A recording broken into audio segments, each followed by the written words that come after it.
श्री सतगुरु महाराज की जय। कहानी मितभाषी और मिष्टभाषी बने।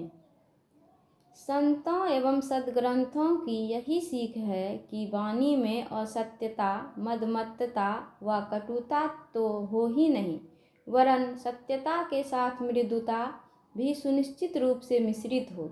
यही कारण है कि हम सतगुरु महर्षि में ही परमहंस जी महाराज के वचन में सत्य सुहाता वचन कहिए और संत कबीर साहब के वचन में सांची कहे बनाए तथा कटुक वचन मत बोल रे की मधुर ध्वनि पाते हैं। प्राचीन काल में चीन देश में एक वयोवृद्ध महात्मा रहते थे।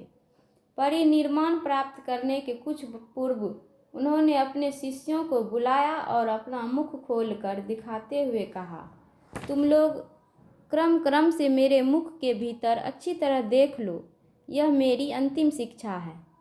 शिष्यों ने महात्मा जी के कहे अनुकूल अच्छी तरह उनके मुख को देखा। महात्मा जी ने पूछा, समझा? शिष्यों ने एक स्वर में कहा, जी नहीं। महात्मा जी ने कहा, अच्छा कहो मेरे मुख में कितने दांत हैं? शिष्यों ने उत्तर में कहा, एक भी नहीं। महात्मा जी ने पूछा, अब समझा? शिष्यों ने पुनः उत्तर दिया, जी नहीं। महात्मा जी ने समझाते हुए कहा, देखो, जिह्वा जन्म से लेकर मृत्यु पर्यंत शरीर के साथ रहती है, कभी भी शरीर को छोड़ती नहीं। शरीर के साथ रसना का अविच्छिन्न संबंध रहता है, किंतु दांत पीछे आता है और शरीर छूटने के पहले ही चला जाता है। क्यों? जिह्वा सदा सुकोमल रहती है और दांत सतत कठोर। इसलिए मेरे बच्चों, जग जीवन में दीर्घ जीवन चाहो तो कठोरता त्याग कर नम्रता मृदुता धारण करो, मितभाषी और मिष्टभाषी बनो। कहते हैं किसी भूपति ने स्वप्न देखा कि उसके मुंह के सारे दांत टूट गए हैं। निद्रा भंग होने पर उसे बड़ी चिंता हुई और उसने एक पंडित को बुलाकर अपना स्वप्न फल पूछा। पंडित ने कहा, आपके समक्ष ही आपके समस्त परिवार का विनाश होगा, यही इस स्वप्न का फल है। राजा को उसकी कटुक्ति अच्छी नहीं लगी और उसने उनकी जिह्वा कटवा दी।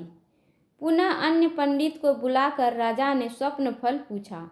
इस दूसरे पंडित ने कहा, महाराज आपके स्वप्न का फल बहुत अच्छा है, आपके परिवार में सबसे विशेष आयु आपकी है। राजा बहुत प्रसन्न हुआ और पंडित जी को पुरस्कृत करके प्रेम पूर्वक विदा किया।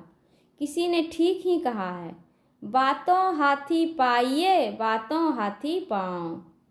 श्री सतगुरु महाराज की जय। यह प्रवचन शांति संदेश पत्रिका में जनवरी 1988 ईस्वी को प्रकाशित हुआ था।